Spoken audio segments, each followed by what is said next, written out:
Again, I would say in continuation with the topic of sleep apnea, it is interpretation of sleep study and treatment of sleep apnea. First, I'd like to welcome our faculty speaker, Dr. Pushkar Shikarkhane. Hello. Sorry. Welcome our dynamic president, Dr. Suhas Pingle sir. He is to join, but busy with the schedule. So he'll join later. So also I welcome another our dynamic secretary, Dr. Mangesh Patte sir. Now that Dr. Ravindra Kute sir, president-elect, has joined. Welcome, sir. Sir is being very active in all the CGP activities, forming new CGP branches. So thanks, sir, and welcome again. Can you hear me, sir? Dr. Kute, sir? Sairam, can you hear me? Okay. Sir, आपण mute आहात. Unmute करा. Hello. Welcome Now it's our audible. treasurer, Dr. I welcome our Hello. treasurer, Dr. Rajiv Agrawal. So also our another dynamic personality who is not well, but still he has joined our director, Dr. Pradeep Kumar Sangle. He has just joined in taken active part in having this webinar for us. So also welcome our joint secretary, Dr. Jagdish Ramchandani, Dr. Bhavika Chandani, Dr. Prashant Patil, President of IMA Kalyan, Dr. Surekha Litkar, Honorary Secretary IMA Kalyan, Dr. Himanshu Thakkar, Treasurer IMA Kalyan, Dr. Rajan Mane, my good friend, Assistant Secretary, CGP Sub-Faculty. So also I welcome Dr. Manoj Verma, who will be taking over because I am outside in Bangalore attending another conference.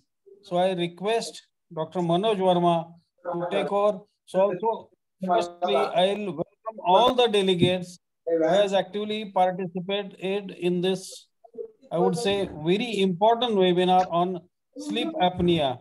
So I request Dr. Verma to take over. Thank you. Thanks all the delegates to join. Please, Dr. Thank Verma, you, sir. take over. Yes, sir. Thank you, sir. First of all, I will welcome everybody on behalf of IMA Kalyan.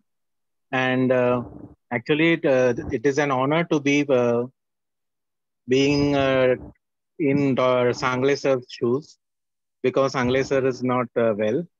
First of all, I request Dr. Surekha Itkar, Honorary Secretary, IMA Kalyan, to welcome the dignitaries and speaker on behalf of IMA Kalyan and sub-faculty of CGP Kalyan. Dr. Surekha Itkar. Thank you, sir. Good evening to all the respected dignitaries, speakers, and delegates. On behalf of IMA Kalyan, I, Dr. Surekha Itkar, Secretary IMA Kalyan, heartily welcomes you all. It gives me immense pleasure to welcome today's guest, respected Dr. Suhas Pingle sir, President IMAMS, Dr. Mangesh Patte, Honorary Secretary IMAMS, Dr. Rajiv Agrawal, Honorary Treasurer IMAMS, Dr. Ravindra Kute, President-elect IMAMS, Dr. Pradeep Kumar Sangle sir, in spite of not being well, he is attending, it's very much commendable. Director of Studies Faculty of CGP IMAMS, Dr. Rajan Sancheti, Honorary Secretary, Dr. Jagdish Ramchandani, Dr. Bhavika Chandani, Dr. Prashant Patil, IMA Kalyan, Dr. Isha Pansare, President-elect IMA Kalyan, Dr. Himanshu Thakkar, Treasurer IMA Kalyan, Dr. Rajan Mane sir, Honorary Secretary Sub-Faculty CGP IMA Kalyan. I welcome today's speaker, Dr. Pushkar Shikarkhane, who is a senior physician at Institute Hospital, and all the delegates. Once again, I welcome you all for today's educative webinar hosted by sub-faculty of CGP IMA Kalyan in association with IMA Kalyan. Today's topic is in continuation with the last Saturday's topic, that is interpretation of sleep study and treatment of sleep apnea. Now I request Dr. Manoj Verma sir to take over the proceedings. Thank you, sir. Thank you, madam. First of all, I request Dr. Mangesh Patte sir, Honorary Secretary, IMA Maharashtra State to address the gathering. Dr. Mangesh Pate, sir.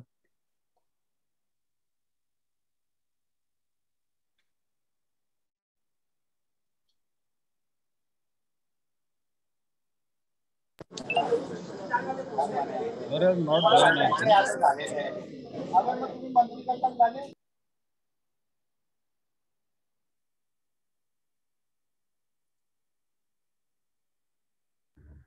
Dr. Mangesh So Patil is Verma not sir, there. sir has not joined.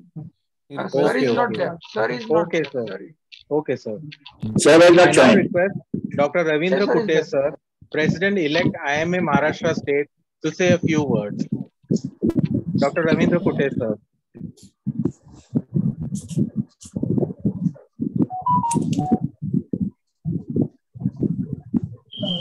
Hello. Hello.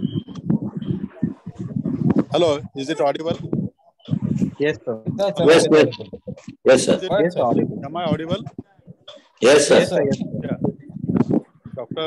Dr. Pradeep Sangle, Director of Studies, CGP, IMA Maharashtra. Dr. Rajan Sanchiti, CGP Secretary, IMA Maharashtra. Today's speaker, Dr. Shikarkhane, IMA and IMA CGP Kalyan. I congratulate Dr. Pradeep Sangle for regularly arranging CGP activities in the form of CME lectures. Today, our guest speaker is Dr. Shikarkhane, who is going to talk on sleep apnea. My sincere greetings and best wishes for today's topic and for further series of lectures on CGP. Thank you very much. Thank you, sir. I now request Dr. Suhas Pingle, sir, President IMA Maharashtra State, to address the gathering.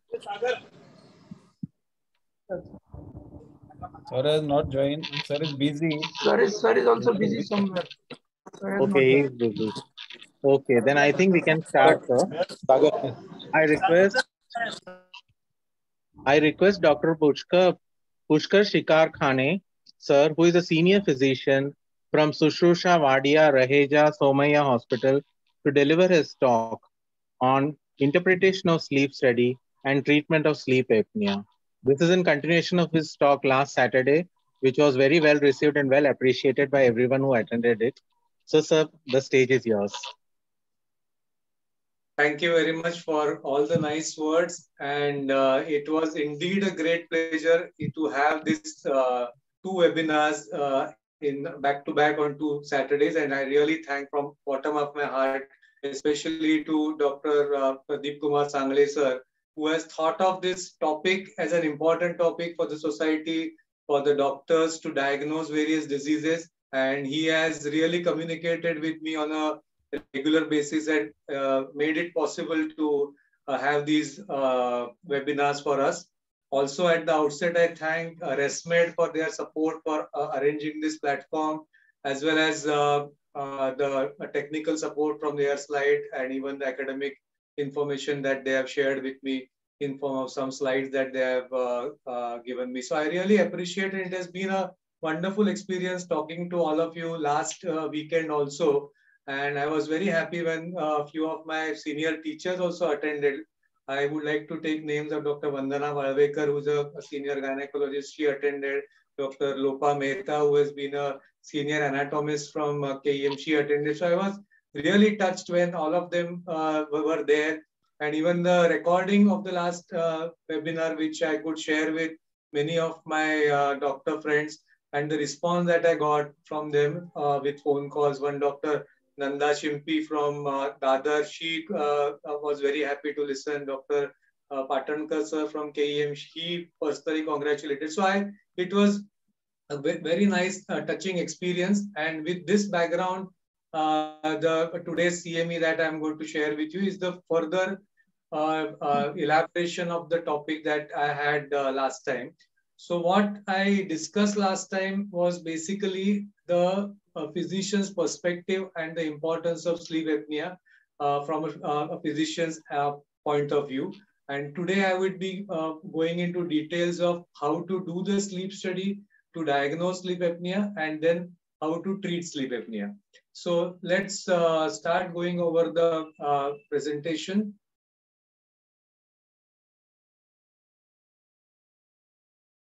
Yeah, are the slides visible well to all? So interpretation of sleep study and treatment of sleep apnea.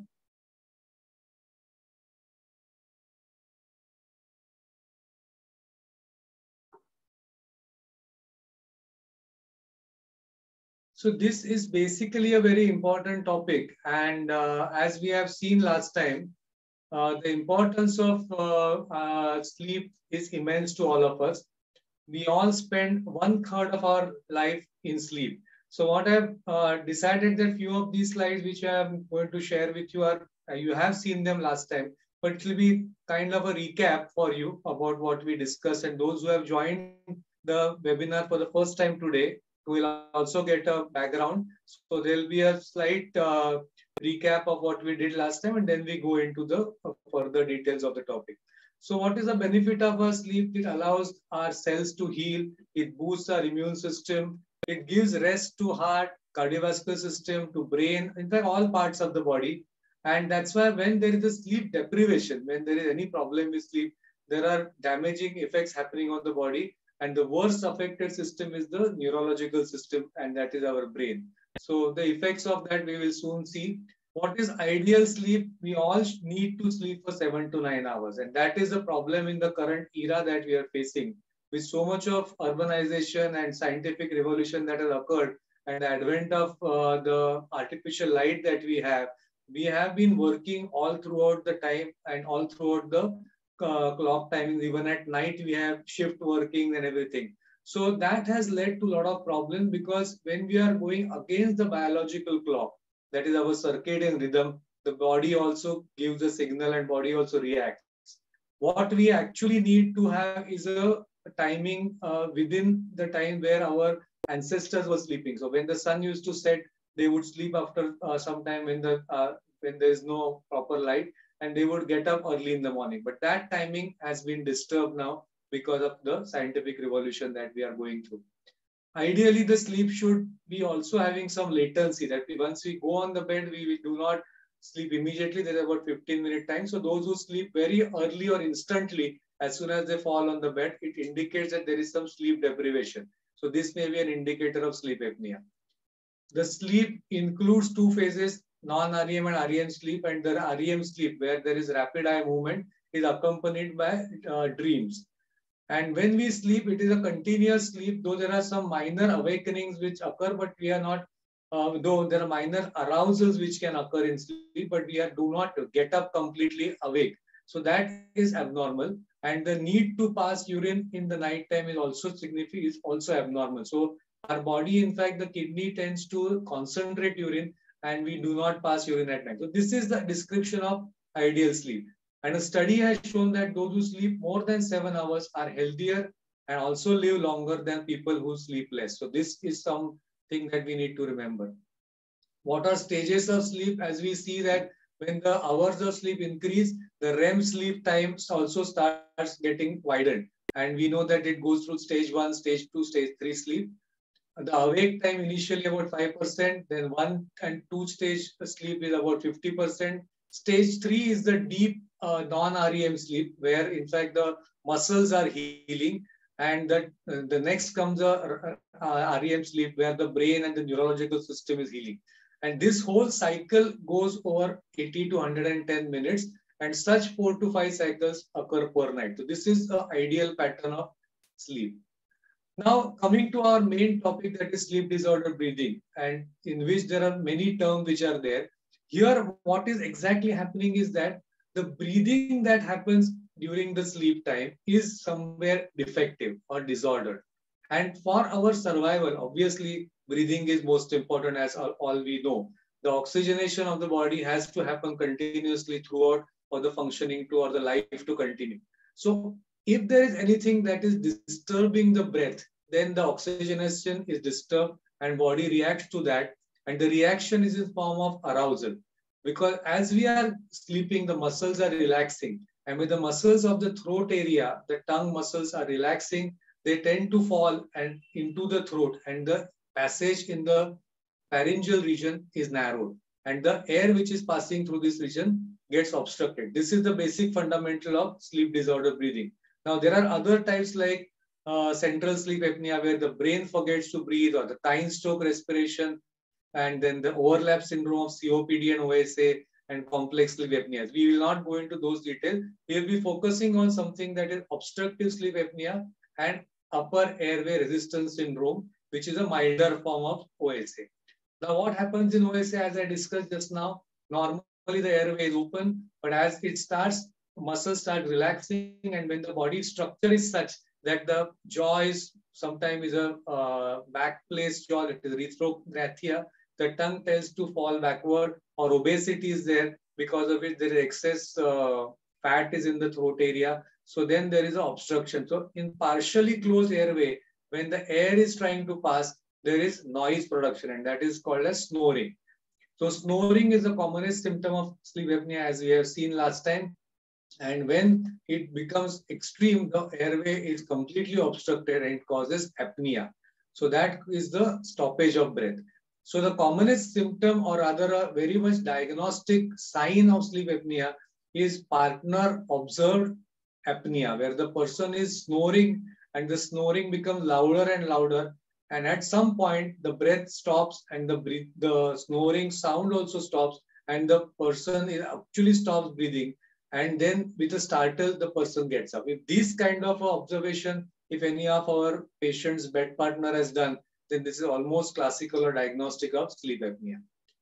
In UARS, what we see is a milder form of sleep apnea, where there is excessive breathing effort because of obstruction, but the obstruction is not as severe to call it as a OSA. But that also can cause sleep fragmentation, and this is seen in form of flow limitation on the sleep study, as we will be seeing further. So it's a milder version. I have specifically told about this term because we have to see that in our further sleep study reports. Now, what is the importance of OSA? Now, this is a report that has come in 2019 in Lancet Respiratory Medicine. It has shown that the global prevalence of sleep apnea is significant, though we are not diagnosing it to that extent.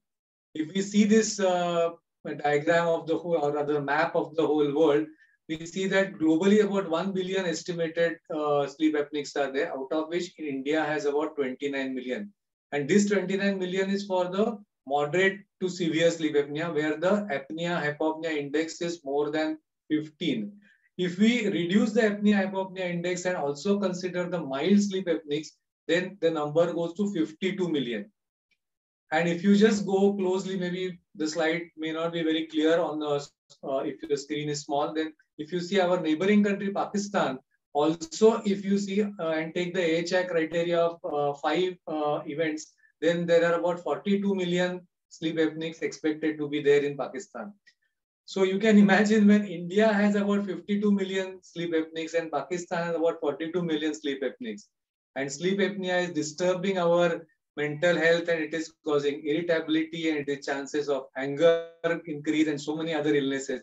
When such a scenario is there, how can we expect to have Aman in the two countries? So Aman ki asha is a distant dream when there are so many sleep apneics in these two neighboring countries. So though on a lighter note, but I would definitely, and even one statement I made last time, that all of us, if we start sleeping better, this world will be definitely a much better to stay in. And that should be our motto as doctors, to see that our patients also are having definitely peaceful sleep so that their health improves. The economic consequence of OS is also immense. If the study in Australia has shown that in 2012, it was costing about $818 million annual cost to them. And if we compare the patients of OSA versus non-OSA, there is a twice the healthcare cost is there for OSA patient, 50% more physician visits and longer hospital stay happens for OSA patients. So it's a important disease and we cannot ignore it. And that is why the importance of today's CME also, and the I congratulate IMA for that, especially the Kalyan branch who has taken the initiative and they are trying to spread this knowledge further. Now, what causes injury in OSA? If we see this, we have already seen this last time. It's a recap of what we have done last time, but just go through it. As one starts sleeping, OSA patient, the upper airway starts closing down. As the airway is closing down, the passage of oxygen or the air into the lung is not happening. So the body starts developing low oxygen, that is hypoxemia. And also the carbon dioxide is not coming out properly. So there is increased carbon dioxide, that is hypercapnia. Now, when both these things happen, it is a threat for the body. And when body is under threat, there is sympathetic nervous system surge, which will be reflecting in form of increased BP and increased heart rate. So all this is going to happen. We have one more table to show that will explain this further. And because of hypoxemia and hypercapnia, the brain finally awakens the person and person gets aroused. That is, he gets up from the sleep.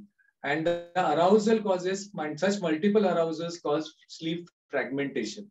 So the stages of sleep that we saw earlier, the body does not go through those stages of sleep. And because of which the person remains in light sleep. We have seen patients who describe that मेरी तो नींद इतनी alert रहती है ना, कुछ भी बाजू में आवाज भी हुई तो मैं तुरंत जग जाता हूँ, क्या मैं जग जाती हूँ. So people have been describing their sleeps in different ways, but these descriptions also give us a lot of hints that such person is not enjoying a good sleep. So important to take sleep history as we have discussed last time. And this arousal leads to opening of airways, but the person again starts going into sleep and the airway again closes and the same cycle repeats. Now what happens because of that? This little busy slide I will sort of read out for you. But the hypoxia hypercapnia causes sympathetic activation. Similarly, it causes disturbance of the adipocytokines. These are the hormones which are related to our adipose tissues, that is leptin and ghrelin. So all these hormones also start behaving abnormally, and there is abnormal hunger which is developed. A person who may be already on overweight side or obese side, who does not require extra calories to go in, still the body keeps on giving signal that he needs to eat more, and there is weight gain that occurs. And the abnormal adipokinin also cause a lot of disturbance of the glucose tolerance, and there are sympathetic hormones which are released, which also cause further endothelial dysfunction. Plus, there is all this is a stress scenario. So, in stress scenario, there is pro-inflammatory activation is also there. So, TNF alpha, CRP, all these are reactive oxygen species. So, everything the body is actually going through a metabolic storm. And this metabolic storm is actually harming us in all possible ways and causing damage. So, this is the pathogenesis of sleep apnea. We have seen this slide last time, but I just recap that all the symptoms and diseases which can be caused by poor sleep quality or sleep deprivations, we have to remember, and then only we will be able to diagnose patients of sleep apnea. So the commonest symptom with which they come is snoring. They have shortened sleep latency, that is पलंगा और पडल्या पडल्या झोपतात, immediately सो जाते, वो type की complaint. There are excessive night sweats, passage of urine at night, nocturia, increased cough and salivation at night, partner witness stoppage of breathing. And some patients, those as I described earlier, those remain in the light sleep, they feel that they have not slept at all.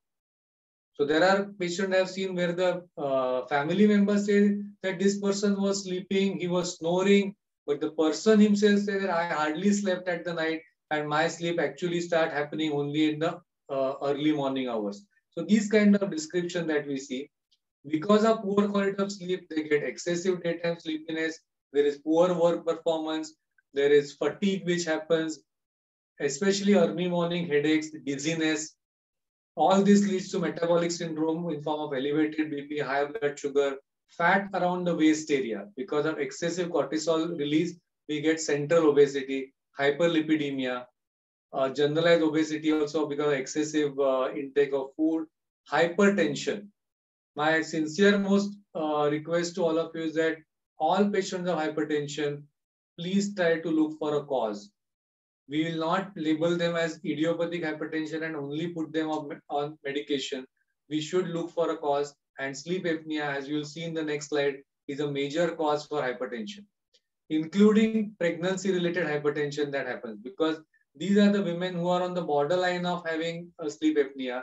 And when they become pregnant, because of increase in the abdominal size and because of excess fluid retention, they tend to go into sleep apnea and they start snoring and the hypertension increases. So unless our obstetrician gynecologist friend, they start looking for it, this condition will be never diagnosed and the patients will keep on going through the trouble of getting early cesarean sections, very small for the small weight babies, and they're requiring neonatal care, and the outcomes can be extremely poor in this situation. So we have to diagnose and treat.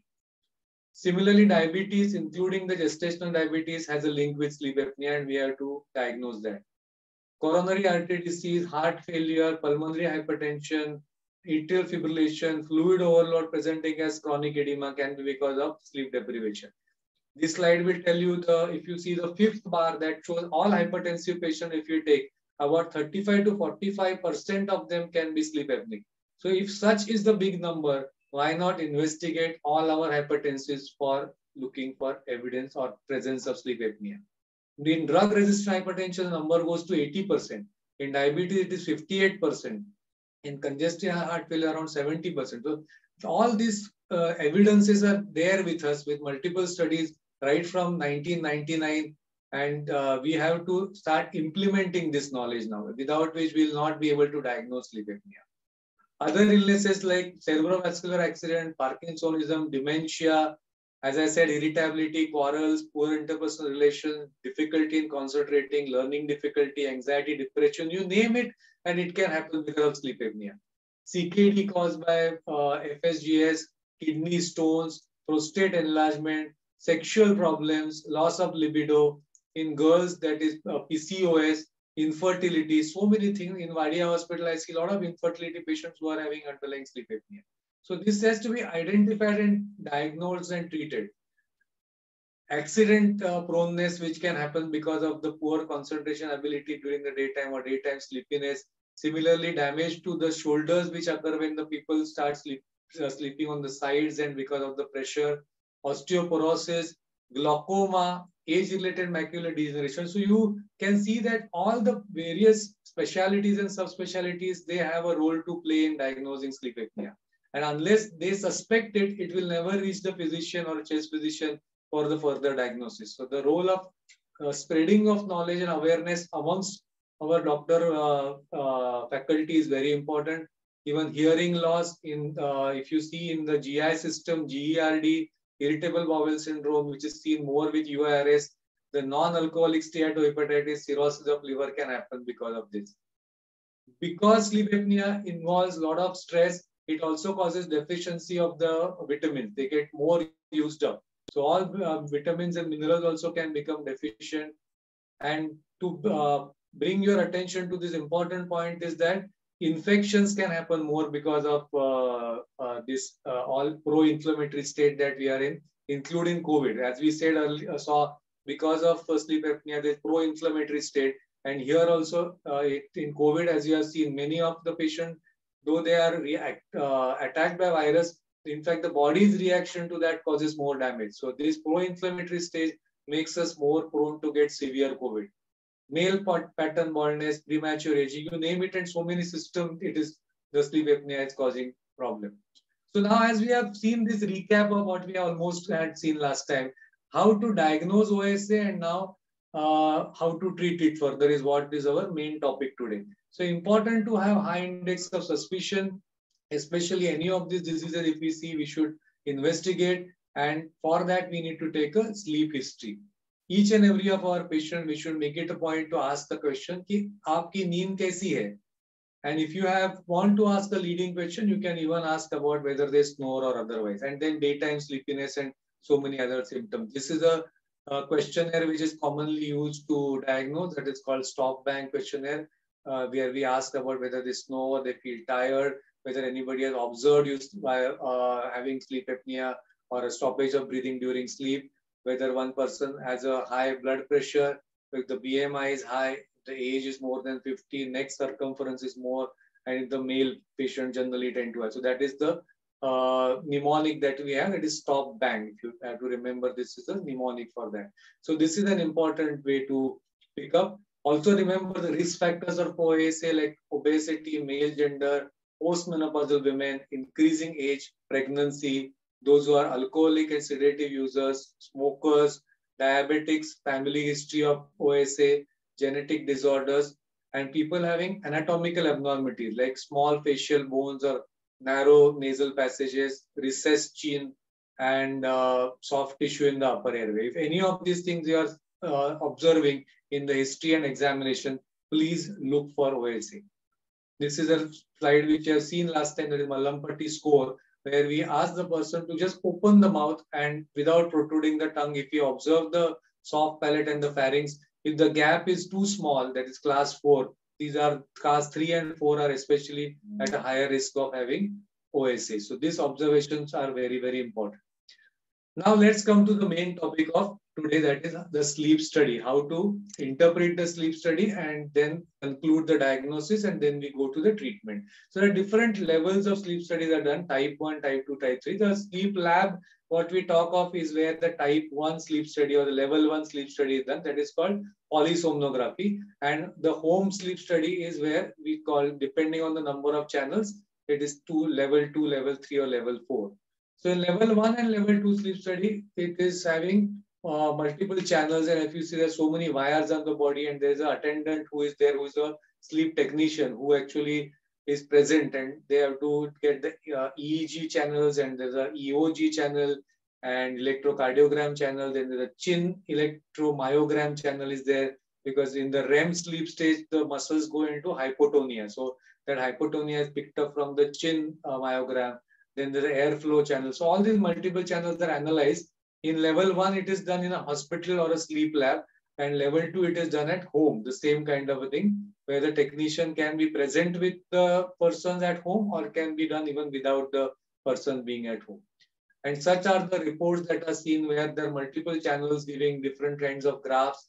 And by analyzing these graphs, we come to a diagnosis of sleep apnea. For example, in obstructive sleep apnea, you will see there is decrease in the chest and abdominal movement, and there is also hypopnea that is going to happen. So all these things, when we see, we come to diagnosis. Like in obstructive apnea, the effort is going on, the respiratory effort is going on, but the breath has stopped, the airflow reduces. So all these channels, which are real-time channels, when we analyze, we come to a diagnosis of different kind of apneas. But to simplify it, and what we commonly use is something called a level 3 sleep study, which includes minimum 4 channels, and where the 2 of those channels are very important, that is the respiratory movement and the airflow. And in this study, there is no EEG signal. Now, what is the importance of EEG signal? The EEG signals actually tell us about the sleep stage, that is the depth in which the person is sleeping, and the sleep stage is picked up by the electroencephalogram and the various type of waves that are seen there, alpha, beta, theta, delta. All these waves will tell us about the level of the sleep, and then we correlate it, like in the REM sleep, when the person is there, what kind of apneas are happening, or in non-REM sleep, what kind of apneas are happening. So it gives a very detailed report. But it had become a very more difficult and a cumbersome test, where the patients also are not always happy to go to hospital, because in a different place when they go and sleep, sometimes the sleep quality is not good. They also are apprehensive about it. The expenses of the sleep level 1 study are also more. So to simplify it, the research has gone on, and this study has become the most popular, that is a level 3 sleep study, which also acts like a very good screening test.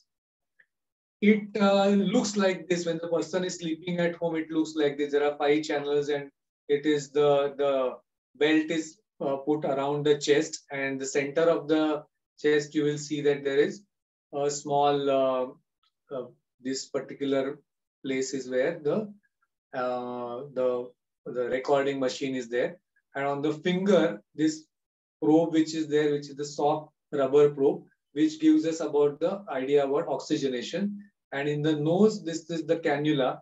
This cannula is the one which is recording the airflow. So when all these are recorded simultaneously, and the snoring also is picked up from the same airflow machine, and then we get an idea about the diagnosis of sleep apnea. So what are the terms used in sleep apnea? As we see that there is normal ventilation will go like this, and when the depth of ventilation goes down, it is called hypoventilation. When there is limitation to flow, there is a cutoff which happens, and there is a plateau which occurs in the breathing. In snore, there is a lot of disturbance in the airflow is there, and these are again hypopneas and the apnea, where there is complete stoppage of ventilation which is occurring. So normal hypoventilation, where the breath is occurring at a lesser frequency, flow limitations, snore, hypopnea, and apnea.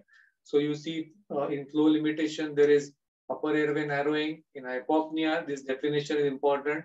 More than 30% reduction in the airflow, lasting for more than or equal to 10 seconds, with at least 3% oxygen desaturation from baseline. So this is the definition of hypopnea. And in apnea, there is complete cessation of airflow for more than 10 seconds. These have been accepted internationally as the diagnostic important terms, and with the help of that, we reach to the further diagnosis. So what are the types of apneas? There are obstructive apneas, where the person is trying to breathe but does not get air. In central apnea, the person is not breathing, he does not make effort to breathe, so it is a lack of respiratory drive, that is the signal coming from the brain.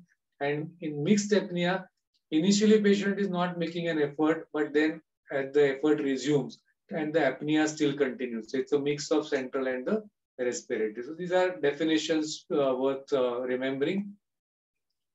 Now, this is the most important, or one of the important slides, I would say. It is apnea-hypopnea index.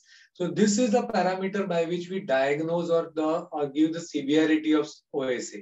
So in mild, when we call it, the AHI is from 5 to 15. So AHI is the total number of apneas and hypopneas occurring divided by the number of hours the person has slept. So this is the formula for AHI.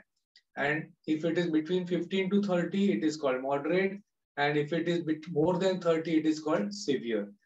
In central apneas, the one has to meet the criteria, but there is no respiratory effort. So that is the important differentiating factor between apnea at the obstructive and the central.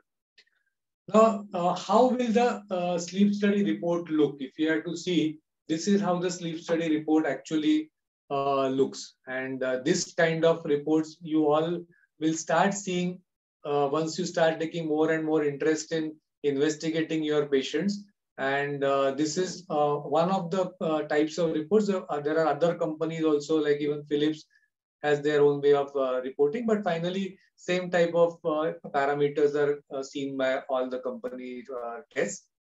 So if we go into detail, there's a bar which is there. There's a graphic indicator, and it tells us that how severe is the number. So if this number is going more towards red, that means the report is not good.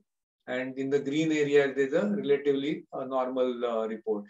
But still, in sometimes normal report, there may be some patients who may have UARS. That UARS is a term which you need to remember. I'll give you a more magnified view. So how will this particular portion will look? The left side portion will look is like this. So these are the AHIs. And then this is the risk index, which includes the hypopnea index and the flow limitation index also. So in AHI, we are including the apnea plus hypopnea. And in RI, we are including this flow limitation, which is without snoring and with snoring also. So there's a formula for that, and by which we calculate this. Anything that is crossing above 5 is a abnormal thing, as we have seen. And this lower part is the oxygen desaturation index, as you'll see in the lower part of it, where number of times the person has desaturated, as we have seen earlier, more than 3% from the baseline, and that is calculated. And then also we see the lowest desaturation, the lowest level to which this person's report is showing, 66 is the lowest level that it has touched. So these are important indicators to gauge the severity of problem also. And the whole report will look like there will be second page in this report, where all this is shown in a graphic form, And just to draw your attention to this page, this is showing the extent of desaturation that is occurring, the extreme drop in the oxygen level, as you see that when the patient is going into severe apneas. So this is how we see the level 3 report. Now I want to give you a very interesting development in this field. That is something called as one sleep test. Now, as we have seen that we are becoming more and micro, the whole world is going towards more patient friendly as well as more micro type of testing devices. So the first level you have seen there are so many wires on the body and there's a big panel on which the technician is sitting and is doing all the analysis.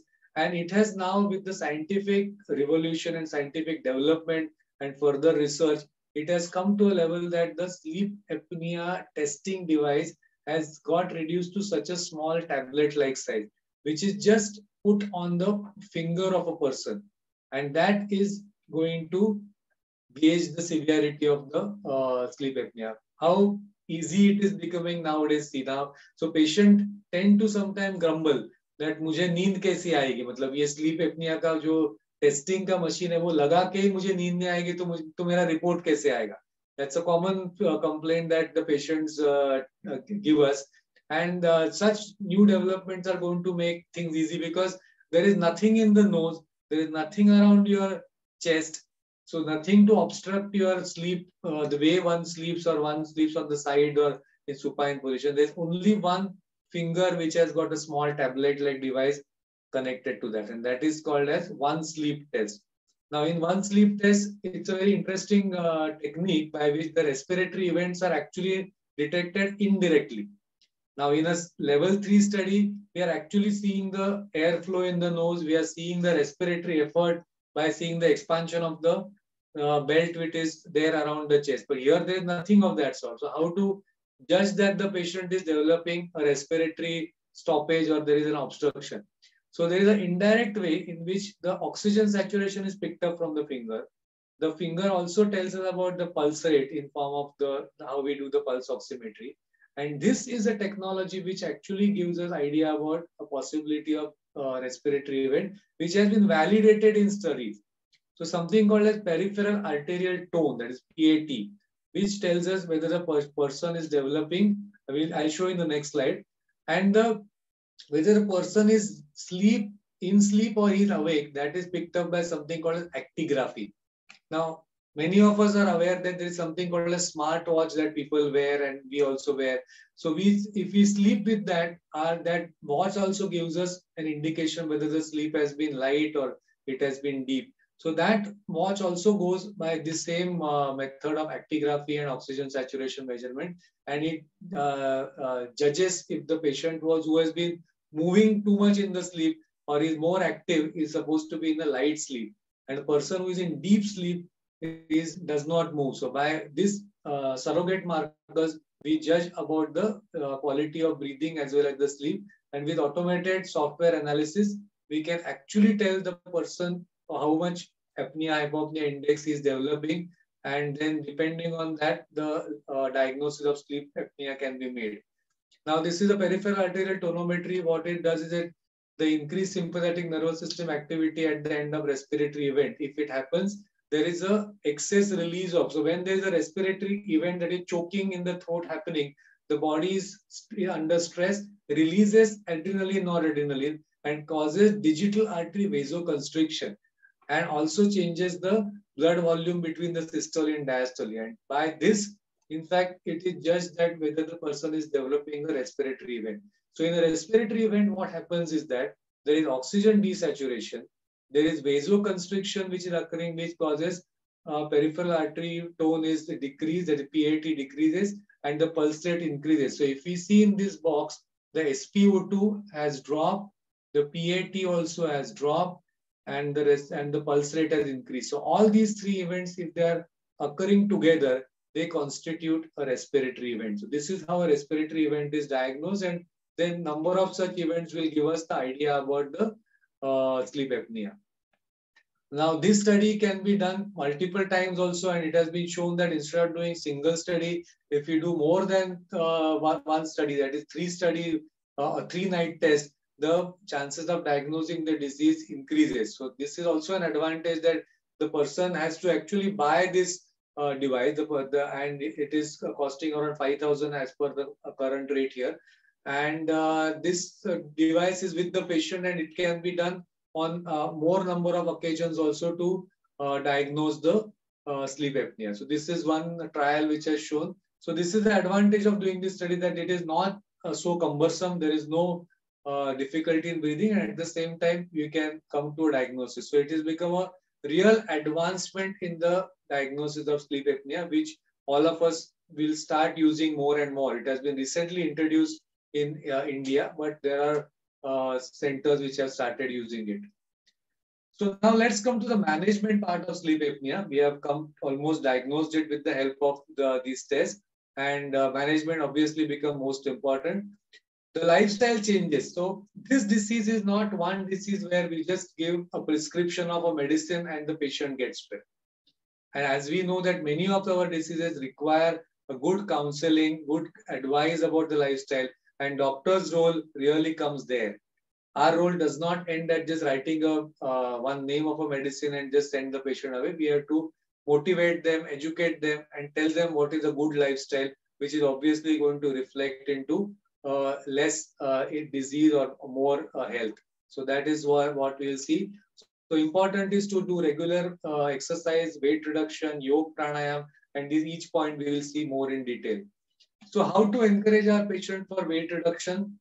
Because when the sleep apneic reduces his weight, obviously the neck size goes down and the internal fat in the throat also reduces in size. So the air passage becomes more open. So this becomes one of the important pillars in management of sleep apnea. I encourage patients to follow diet discipline. There are differences of opinion about whether one should eat more frequently or one should have only 1 or 2 meals per day. But as far as the discipline is concerned, I personally believe that if the person sticks to 2 meals per day pattern, it works the best. Because the food availability to us is so immense that we can easily order food now online and have a lot of in-between meal munching that goes on. And so many snacks are easily available. So if we discipline ourselves to eat meals only twice a day, like specially to my Muslim patient, मैं उनको कहता हूँ कि आप पूरे साल भर रोजे ही चल रहे ऐसे समझो, जैसे आप 2 बार ही खाना खाते हैं ना दिन में, वैसे आपका 2 बार ही खाना रहेगा, वो जो आपको पूरे साल भर वो आपको फॉलो करना है. So this is very different ways in which we can motivate our patients, and I encourage them to have one good meal in the morning, which is before they go for the office if possible, or after reaching in the office a little earlier than their regular lunch time, and the second meal in the evening when they come back home. Now for this, a lot of time management adjustment is important, but for those it is possible, I think it is better that they follow. And having late night dinners and then going to bed immediately after that, all these things are definitely detrimental to health. We should correct their B12, vitamin D, iron deficiency, because all these vitamins play important role in sleep quality. If you see, especially iron deficient patient has a lot of leg pains and all that, and then their sleep quality is not good. Vitamin B12 deficient patient, they tend to have daytime sleepiness, and vitamin D, as you know, that's important in all walks of life. I also encourage them to exercise in various forms, which can be walking, jogging, running, swimming, climbing, skipping, dancing, cycling, playing, everything. And even music, especially those who like to sing, I encourage them to do that because of the use of the throat muscles. And if they start really learning music, it helps to decrease the sleep apnea, and also overall the mental health and emotional health also improves. So singing is an important way to improve our health. Yoga pranayam, as you know, and the Jalaneti is another important technique, is a part of yoga in which the nasal passage is cleared very well with the help of Jalaneti. So those who are aware of this can encourage their patients and also motivate them to follow all these techniques. Surya Namaskar. Now, next week we are having International Yoga Day. and our country has taken the lead. India has taken the lead in this International Yoga Day. So this should become our lifestyle, because with this we will really keep many diseases away from us. And this should be a doctor's role to encourage this. There's no pathy which is promoter of these ancient technique which are there. I mean, I would say that every pathy doctor can encourage these ancient techniques which have stood the test of time. So all these years, these techniques are still there. Now, coming to the specific exercises, that is the exercises for obstructive sleep apnea. And this is where our role becomes important, that we don't only prescribe a CPAP machine and ask the patient to walk away. We tell them to do these exercises which are specific for their cheek, specific for their tongue, specific for their throat, and they are called as myofunctional exercises. Now, you will find these exercises on the internet, on YouTube. There are good videos made by doctors and some specialists who are dealing with such techniques. And just to show you few, this one exercise in which we tell them to protrude the tongue. That is, you just have to put the tongue ahead of open the mouth, and let's ask them to protrude the tongue. You ask them to push up the tongue against the hard palate. Then you can ask the tongue to be hold the tongue upward, hold it down and hold for 10 number or 10 seconds. Push the tongue against the cheek, left, right. Then roll the tongue, click the tongue. These are things which are small. I mean, the children keep doing as a part of fun activity. And we in fact tell them, "Arey, काय करतो बेटा sir, कसं करू नको." When some of our patients, when they start doing this, I think their grandchildren also start enjoying that. Their grandfather or our grandmother is started doing this, or father, mother is doing these exercises, which are very important. Even blowing up the cheek, or this Hanuman type posture, or purse sleep. So all these kind of funny faces, especially those we call as, they are important part of this thing. Then put the tongue on the back of the incisor teeth and try to swallow. It's not easy. So you try all these techniques, and these are extremely important ways in which we can strengthen our muscles. And this has shown that it can reduce the sleep apnea by about 50%. Those who are regularly doing these type of exercises can reduce sleep apnea almost by 50%. So give importance to myofunctional exercises for OSA in your prescription. And I always share these video links with my patients who are suffering from OSA and encourage them to do these exercises. Now, coming to the sleep hygiene. So you know that these are the factors which worsen the sleep: alcohol, sedative pills, jet lag, shift work, the light in the bedroom, or the technology, that is, we tend to get hooked onto the screen, and caffeinated drinks, and all these things are factors which affect the sleep and they cause poor sleep. So one has to get away from them and remember the sleep hygiene, for which you have to maintain regular bedtime and regular awakening time. Keep the bedroom dark and quiet. Do not nap during the day. No alcoholic beverages. Avoid caffeinated beverage after noon. And in bed, when one sleeps, I can ask the patient with OSA to sleep on the sides, especially in supine position. The sleep apnea is more. So sleeping on sides is more helpful. And in the earlier time, people have tied a ball on the back side also, so that the person doesn't remain supine. So in supine position, because the tongue fall, the apnea is more. And we can even encourage them, those who are not so obese, to sleep on their tummy. That is, prone sleeping also is a good way to decrease sleep apnea. Smoking should be avoided before bedtime. Exercise 3 hours before bedtime also can affect sleep, because it causes more stimulation of the that can affect the sleep. And one should not watch TV or do any complex activities of the brain in the bedroom or before going to bed, at least for 1 to 2 hours. And remain away from screen for at least for 2 hours before going to sleep. So, and especially those which are having moving images, like videos and very high active video games and those type of things will affect the sleep. And as we have discussed last time, that sleep apnea is not only with middle-aged or elderly person. It is common even in the pediatric age group or even in adolescent age group. So there also this sleep apnea can play a very big role and can lead to even obesity or worsening of scholastic performance and various other criminal activities and so many things. So even our children, how they maintain sleep hygiene is a matter of real concern, and we as senior members have to really give them good encouragement and suggestions to sleep on time and spread this awareness in the society through the teachers also. There is hardly any drug which is effective on this illness, and especially if we have to use something, then it may be just to keep the nasal passage open, intranasal application of corticosteroids and sometimes decongestants and leukotriene receptor antagonists and anti-inflammatory therapy can be used to as a for after OSA surgery, or it can be used, but otherwise almost no drug. There is the role of surgery in this treatment. It's not only CPAP. There is role of ENT and dental surgeon especially. So adenoidectomy, tonsillectomy, nasal reconstruction, uvulopalato-pharyngoplasty, jaw repositioning, all this has been done to improve the air passage.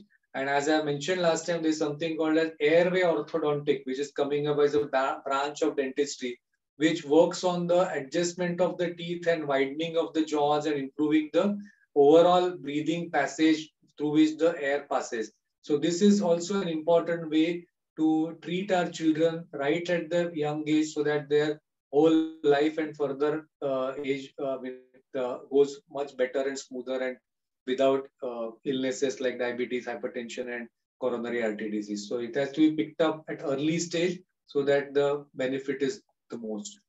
The little complex slide, but what all kind of surgeries can be done have been listed here. In the olden time, only tracheostomy was the treatment of sleep apnea. And later on, these various surgeries like polypectomy, adenoid, I have almost listed all.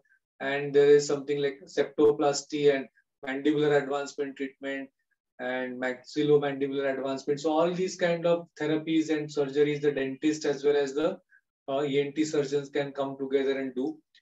Major indication happens when there is a definite anatomical obstruction is demonstrated. Otherwise, for routine sleep apnea, sleep surgeries, these do not help. But if we can demonstrate a classical anatomical obstruction, like in a children, if there is an enlarged tonsils are there, such surgeries give maximum benefit for improving the sleep apnea. So the case for sleep apnea surgery has to be well chosen.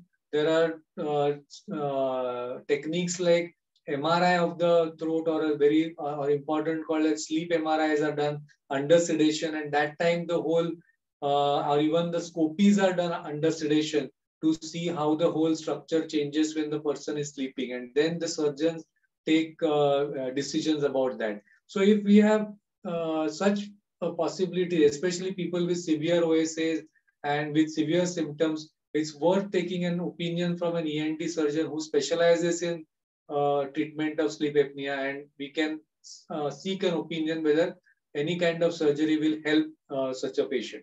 But otherwise, people with underlying severe cardiopulmonary disease or old age, those are alcoholics, those are having unstable psychiatric problems or morbid obesity, there the role of surgery becomes less, or it is like a relative contraindication. There is a role of CPAP in surgery cases also, where we can use CPAP before the person undergoes surgery, especially those who are having severe OSA and severe AHI. And patients electing to proceed to surgery, trial of CPAP can always tell us whether the results are good. And before the surgery, there should be always one initial therapy of CPAP for few months should be given. But the benefits of surgery are becoming questionable. So as I said beforehand, we have to choose the patient correctly. Otherwise, patients after surgery also, they tend to relapse and the OSA comes back. So there may not be a significant improvement in daytime sleepiness or quality of life even after the surgery. So it is something which is plus minus.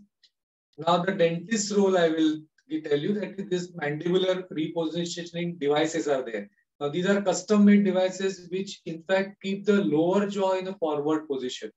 As we have discussed, there is the tongue which is attached to the lower jaws, the most important structure which is involved in the causation of sleep apnea. So if the lower jaw is kept in a forward position, the tongue remains in a forward position and the tongue fall is prevented. So that is the simple logic behind having this device, and it can be custom made, and with computer aided technology and computer aided manufacturing, the exact design can be made, and this is the trademark of that narwhal CC, and it is metal free, flexible, and easily reproducible also, because these devices tend to be replaced also. Sometimes they after some time they get worn out, so need to remake it also, and they can be highly adjustable. But every person decides his or her comfort, so not everybody will be happy putting something in the mouth when one goes to sleep. So we have to give these choices, or somebody who is not happy with wearing the CPAP may choose this, or some patients we give both together, we give this plus CPAP. So these additions and subtraction we have to do while giving the complete relief to the patient. This is one new technology I want to introduce to you before going to the PAP therapy. Is something called as hypoglossal nerve stimulation. And in this, there is a technique by which we put something like a pacemaker, and that electric signal in fact stiffens the muscle in and around the tongue region, and which helps to keep the airway open. So this is the area which is relaxing, so that those relaxing muscles are not allowed to relax, and they keep the throat passage open, and the breathing becomes easier. So this has been FDA approved, but it's an expensive treatment. Not every person can really go through it, but this can be a replacement to some of the other therapy. And as the technology advances, things will become more easily available. Now let's come to the mainstay of treatment of OSA, that is PAP therapy, and see how it benefits us. PAP is positive airway pressure. So the logic is that it's like a air splint, pneumatic splint. It was described by Professor C. Sullivan in 1981 as earlier as that, but now it has become more and more regularly in practice, though it is not still that common in use, and that's why we need to have more and more such awareness talks so that people and the doctors become aware of this technology. So what the PAP therapy does is that keep the airway open. And it looks like this. Basically, a person who is going to sleep with a CPAP machine looks like this. So there is a mask on the face which will sit like this on the. So it may not be covering always full face. I'll be showing different kind of mask to you also, which will cover only the nose. But this is a full face mask which is covering nose as well as the face. Then there's a tube which is there, which actually conducts the air from this machine.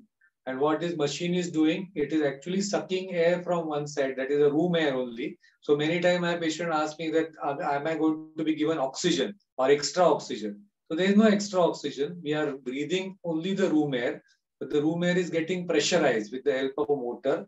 And there is a software which judges the requirement of the person's need for how much pressure to keep the air passage open. So this is how the CPAP machine works. It's a simple technology, no, not very complicated, though the softwares which are making it more patient friendly are a little more complicated, but basic science is easy behind that.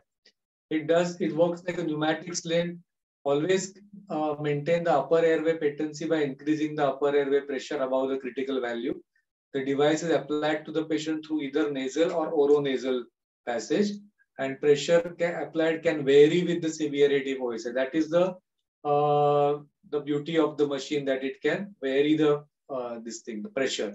And higher pressures are required during the REM sleep when the apneas are more severe, because that is the time the relaxation of muscles is more, and especially the patient is in supine position or people with severe obesity also require higher pressures.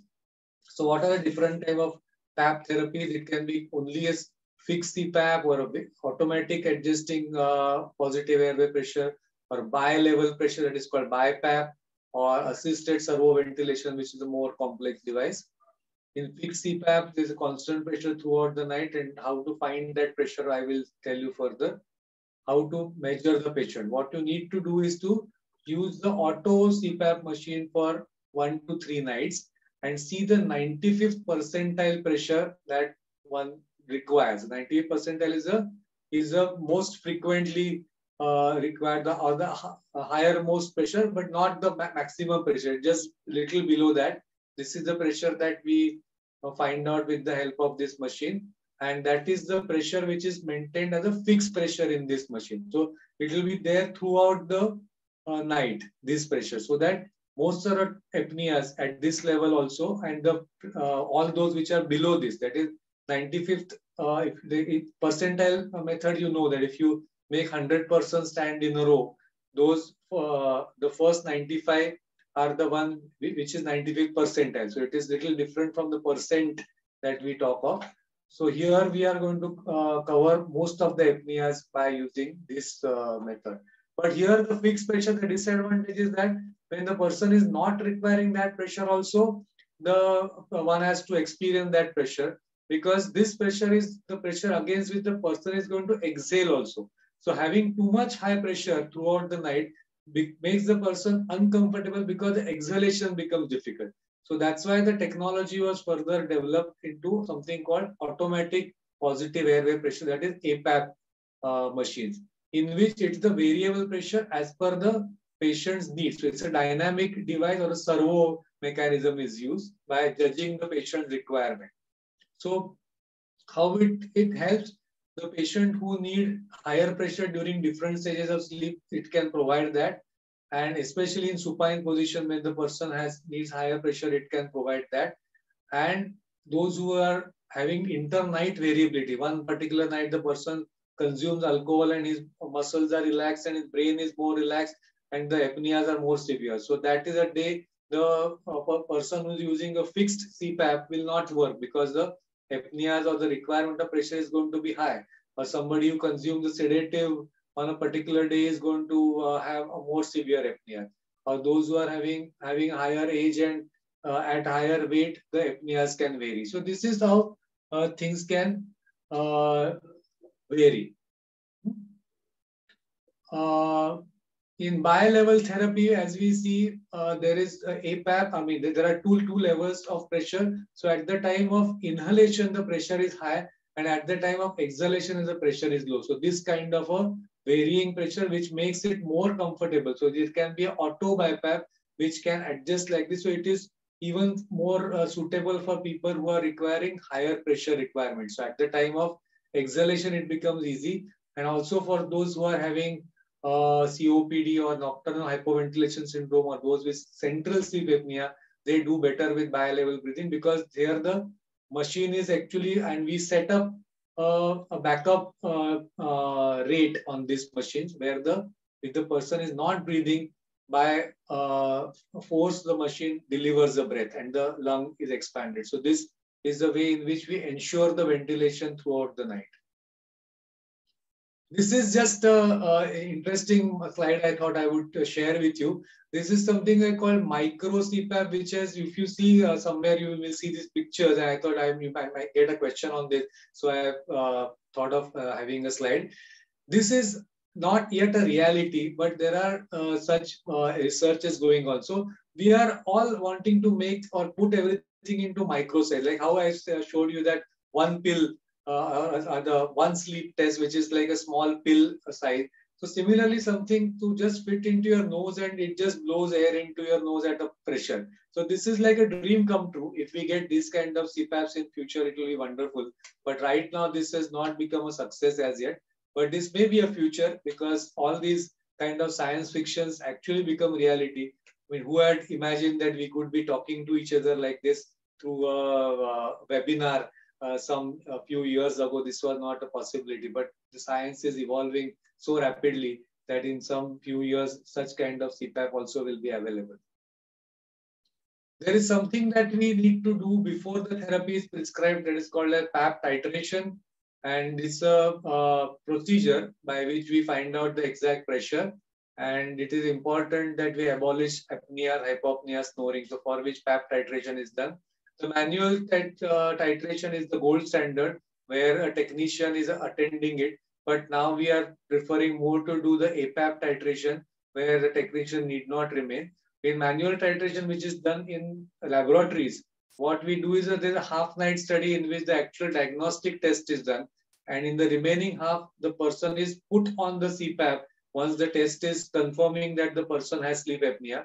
And the remaining half night, the therapy is given, and in which we find out what is the optimum pressure that the person requires, and that kind of CPAP pressure and the manual CPAP is recommended. This has been a standard therapy all these years, but with a lot of new trials and studies coming up, now AutoSet technology, which is also there in market for almost about 18 years, has become now a standard therapy of doing the home-based titration. So what I do for most of my patients is this: once I confirm their sleep apnea, I ask the company persons to do something called as home-based CPAP titration, which is done with the help of machines like AirSense AutoSet or even S9 AutoSet. And then we get to know the pressure requirement by having these values. So we get a value of how much we see as a AHI reduction. So when the person on the sleep study has a AHI of 20, after using the machine, how much is reduces to? So that 20 becomes 2. So I know there's a significant reduction that has happened in AHI because of application of machine.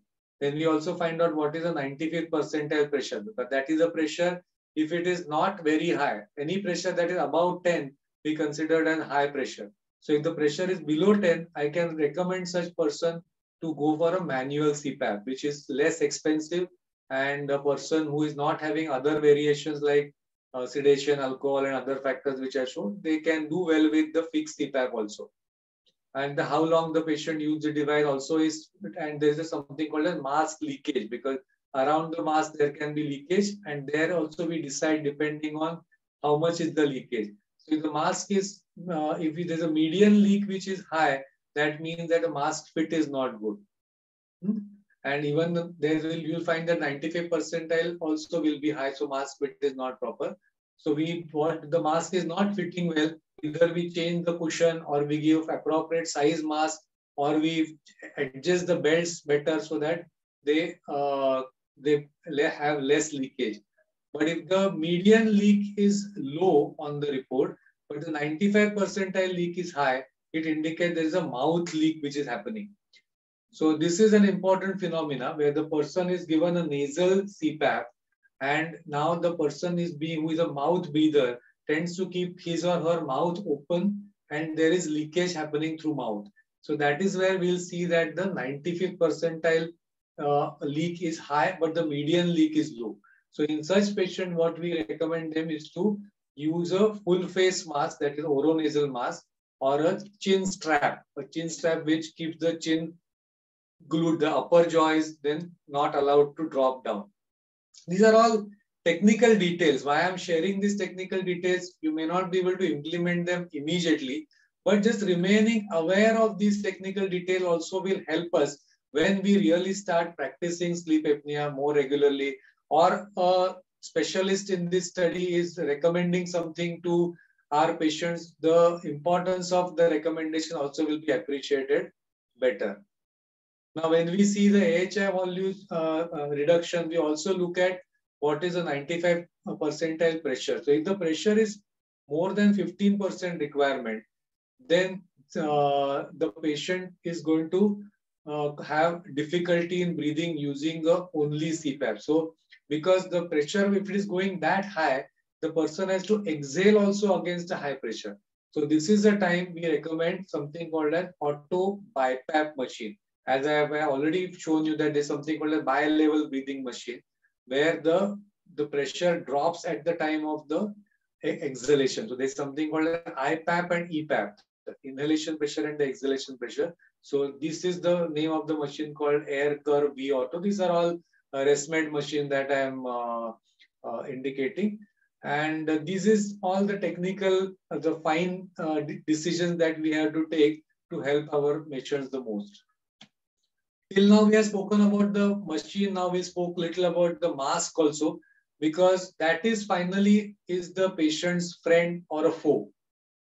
The patient is going to come in contact with the mask, that is called an interface. Whatever may be the box which is lying by the side is doing there, he or she is not much concerned about it.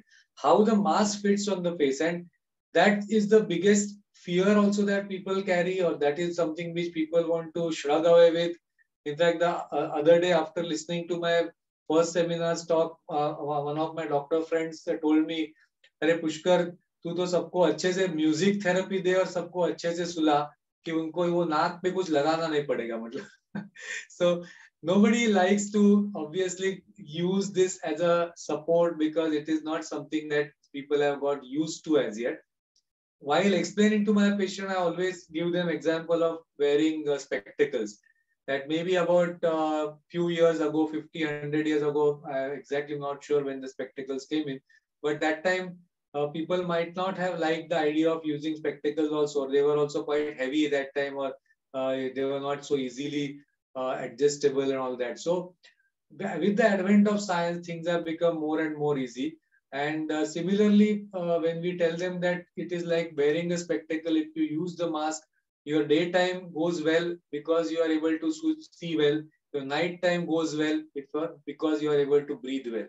So if you breathe well, you will be able to enjoy the day better. And for that breathing, what you need to use are the CPAP machine, which obviously come in contact with your body with the help of the all these masks. So these are the various type of masks. On the left first side is the full face mask.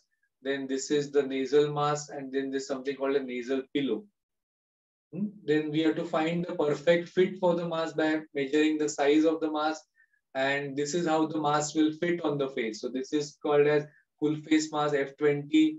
In F30 mask, there is nothing sitting right on the nose bridge. It is just sitting below the nose, but the mouth is also covered.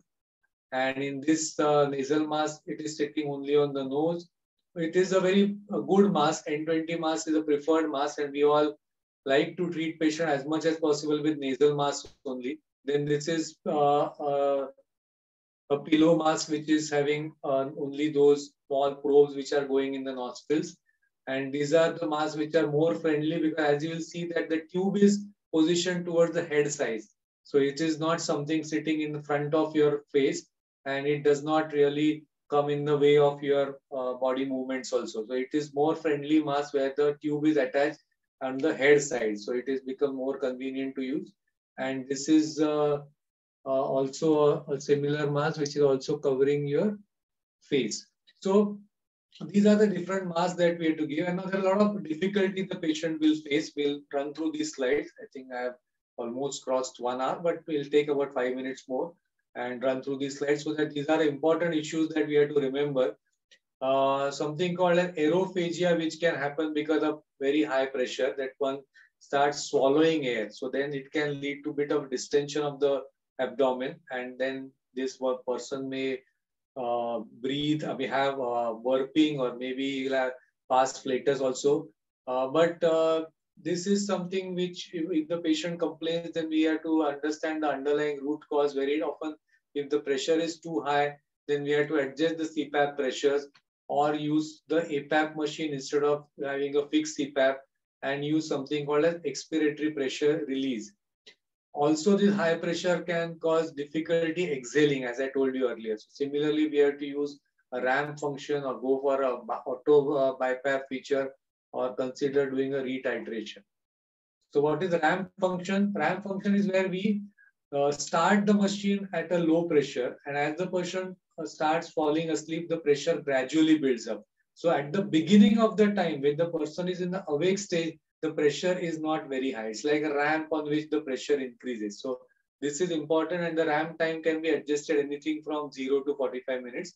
So that is a function that is useful. And also expiratory pressure release. So now this is not exactly like IPAP, EPAP, which happens in the bi-level breathing. But here also at the time of exhalation, there is some relief which is given by the machine where the pressure drops. So if we set up the EPR at setting 2, it is setting 1, 2, 3 is there. At 2 setting, when we see if the APAP pressure, the inspiration pressure is 10, the exhalation pressure will come down to around 8. So it is easier to exhale against a slightly lowered pressure.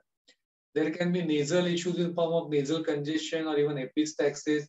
So look for anatomical obstructions, look for any dry nasal passage, and take help of ENT consultant. and use heated humidification. So if these PAP machines come with a humidifier which also adjusts the temperature, use saline spray or nasal decongestant, and the technique like Jalaneti and also helps such patient. As I told you about humidification, we can control the climate. Now, city of Mumbai, generally the weather is humid, but outside Mumbai, there are a lot of dry areas which are there. So, but even in Mumbai, I've seen patients who are using with humidifier, they do far better than those who are using without humidifier. So, recommend humidifier. There can be claustrophobia which can occur because of mask. So, what can be a solution? You can adjust the pressure or change to nasal mask if you are using a full face mask, or use a nasal pillow, and gradually patient has to be desensitized, so they have to be explained. But this can be a major factor to refuse sleep apnea with sleep machines. So we have to be empathetic to our patients who are not happy breathing into it, and such patient may have to be given alternate therapy like mandibular advancement techniques. There can cause of mask can cause skin abrasions, so mask fit has to be adjusted. It can cause leakage by the side of the mask and cause eye irritation, so that also may have to be adjusted. Mouth leaks are important, that also needs to be adjusted. And if there is a water in the tube, then that the climate adjustment or temperature adjustment important. These are various things that we may have to adjust. So I'm just making you aware. And the compliance is the most important key. We have to have compliance for at least to indicate the person is using CPAP for more than 4 hours and for more than 70% of nights. So it is considered as good compliance. There are factors which make a person have better compliance and having less compliance. So younger people, those who are requiring high pressure, claustrophobia, ill-fitting mask, or denial in their mind, skin irritation or nasal obstruction, all these factors can lead to less adherence. And an empathetic doctor, a doctor with a lot of patience and giving attention to patient symptoms can help to improve the compliance. It has been seen that about 35% of patients finally drop out who have started the therapy at the end of first year. In one of the trials, it was number was 31, other trial it was 14. So significant number may drop out if this kind of follow-up is not there. So patient education, optimization of treatment, humidification, and telemonitoring. So this has been shown to be the new advancement. Up to 72% compliance can improve with the help of telemonitoring. And this is the way forward from the ResMed. This is AirView remote monitoring technique which is there, in which the patient's device is connected to the doctors through the cloud technology, and we can know the patient's settings and the patient's response to the treatment and do the adjustment also in a remote way. So it's a very useful method and technology where the patient can be continuously monitored by the doctor, and this is the advance of the CPAP technology and the further information technology that we have. And with help of that, the doctor can do this kind of prescription and monitoring from the remote way. And the advantage is that it really simplifies the patient management, and it is a proactive treatment or a help from the doctor's side. So if all these methods and techniques are used by us, to summarize, let me tell you that we have to be first and foremost aware of a disease which is OSA. We have to be aware that it can come up with variety of symptoms, including hypertension, diabetes, and depression and accident proneness. And we have to motivate our patients to do investigation for that in form of a sleep study. After a sleep study comes abnormal, we have to counsel them for weight reduction and myofunctional exercises and overall exercises, and introduce them to the treatment in form of PAP therapy or a dental therapy, and last resort, it may be surgery along with that. But most of us will be successful giving a good PAP therapy. So my role in these two webinars has been that to sensitize the audience, predominantly our doctor audience and all those, and through doctors we can reach out to the society about this illness of sleep apnea, which is a serious disease, can lead to a lot of problems, and show you a solution. The solution may not sound very simple to start with, but once we get adjusted and accustomed to it, it will definitely be a success. And many of us who are having problem, many of our patients who are having problem will start sleeping better. And as I promised you earlier, if we sleep better, the world will be definitely a far better place to live in, and we can enjoy many things which are there in this world. Thank you very much for all your patient hearing and this opportunity that IMA gave me to discuss this important topic with all. And I wish that we have a lot of such interactions in future also. And I am open for questions if there are any in the chat box or somebody directly wants to ask me. Thank you. Thank you, sir, for such a wonderful lecture. It was very informative. I now request Dr. Jagdish Ramchandani, Honorable Joint Secretary, IMA CGP, Maharashtra State, to conduct the question and answer session. Yeah. Hi, Dana. Sorry. There's a few questions. It is about this sleep apnea, which you have said. What are the drugs you recommend in a diabetic patient? Whether the problem of sleep apnea... Echo that is going on. Can we avoid the echo? Sir, can you please repeat? What happens in a diabetic sleep apnea where there are so many drugs and some may not be good enough with the diabetic drugs? Yeah, so sleep apnea fortunately does not require any drug. So it is a separate treatment in form of a mechanical device, and as we said, lifestyle changes, exercise and all that. But in my experience, when we treat sleep apnea, the diabetes management, the hypertension management becomes much better, much smoother. In fact, the requirement of medicine significantly reduced. I have seen about 40 to 50% medicine requirement going down, especially with hypertensive medicine. So it's not so difficult to manage with the help with other tablets and all which the patient is taking. This becomes a great aid for the patient's overall recovery, and the health quality improves. Thank you, sir. What about the surgery? Indications for surgery or the selection of cases for surgery? Yeah, as I said in the talk, the surgery selection is with the help of the surgeons who are experienced in this field. So we have to, it is more useful for younger people, I mean, younger generation, those children who are having adenoids and tonsils, they do far better. These uvulopalatoplasty and all at one time had raised a lot of hope, but it was seen that over a period of time, the patient tend to relapse. So most of our adult patients really don't do that well if we offer them surgery, but the younger persons do better. And those who are having definite problems with jaw structures and all that, they do well with the help of dental intervention in form of orthodontic treatment. Yeah. I saw one question on the one sleep test, somebody wanting to buy that and all. I think it is possible to get through ResMed, directly through ResMed. So I will tell the ResMed persons to send the contacts in some form so that it can reach to our audience. If it is possible, Ajit and Vikas who are there, you can put it in the chat box if everybody is able to. Sure, sir. Sure. I have message. Yeah. There's another question about the use of BA and CPAP machine. For how long do you use it at night? For 3 hours, 8 hours? What was their recommendation?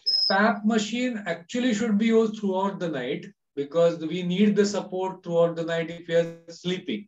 So if person completely gets up from the sleep and is not able to sleep again, then one can stop. But otherwise, it should be used throughout the night. So, but the sleep should be ideally of minimum 4 hours, and if it is longer, then it is even better. So ideally, as I said earlier, 7 to 9 hours of sleep. But as far as the compliance for CPAP is concerned, we have said for more than 4 hours of CPAP is a good usage for more than 70% of the nights. Thank you very much. Anybody wants to raise a question, please raise your hand. One of the questions is that how can we get a transcript of your lectures, which have been very, very lucid and exact, sir? Do we get it on YouTube? This was with the help of ResMed. I have been able to get the recording of the first talk, and that I have already uploaded on the YouTube, and I have shared the link with Dr. Sangale. So I will Yes. request Sangale sir to share that link with all the IMA members who would like to see it. And wishfully, I'll get the recording of this today's talk also, which also I can upload on the same channel and share the link. So it will, we can. I think so. There's one thing. What about the part of melatonin in this time travel? People who walk from east to west, run from their salesperson and all. What would be their problem? Yeah, Melatonin and useful for jet lag management, especially those who are working in shift work and all, where the biological clock is significantly getting affected because of changing timings and all that. So there it will be, it is useful. So I would recommend for such persons to induce sleep. It's a good drug to use, and it is not a typical sedative. It's a hormone which is a natural hormone of the body, and if it is used in a correct indication, it's a useful drug definitely. thank you, sir. It was wonderful to listen to you again. And I would request Dr. Mane to please take a word of thanks. Yeah, thank you very much, Dr. Ramchandani sir. And Dr. Pushkar Shikarkhane sir has done a marvelous job, very elaborate and comprehensive coverage of the treatment of sleep apnea. And last time we had done all things in detail about the anatomy, physiology, and all details of sleep apnea. Today's management session was excellent. Thank you. So I would congratulate sir, Dr. Shikarkhane sir, at the outset. And we'll be meeting henceforth also, I suppose, on various other topics as well. Of course, I will congratulate Dr. Manoj Verma, who was comparing today's CM in absence of Dr. Sangaya sir because of his illness. And apart from that, of course, Dr. Suhas Pingre sir, our President IMAMS, Dr. Bangesh Pate sir, Honorary Secretary IMAMS, I congratulate them. Dr. Rajiv Agrawal sir, Treasurer of IMAMS, thank you very much. Apart from that, the team of IMA CGP sub faculty, Maharashtra State, Dr. P.S. Sangay sir, who is the Director of Studies, IMMS CGP sub faculty. Dr. Rajan Sanchiti sir, my dear friend, who is the Secretary IMA CGP sub faculty, and Dr. Ramchandani sir and Dr. Bhavika Chandani madam, who are the joint secretaries. Thank you very much. Apart from that, Dr. our very home IMA Kalyan team, Dr. Prashant Patil sir, our president, Dr. Itkar madam, secretary, Isha Pansare, vice president, and Dr. Himanshu Thakur, who is the treasurer. And of course, the youngsters, Mr. Vikas Singh and Mr. Ajit Matkar, who are providing the Zoom platform and the technical support and other things from ResMed support. Thank you very much. So all in all, I think we had a grand session today, learning the various treatment management, different aspects of management of sleep apnea, and we had a good question answer session as well. Thank you very much, all the delegates. Thanks for your support and your kind listening. Thank you and good night. Good night. Thank you, sir. Good night. Thank you, sir.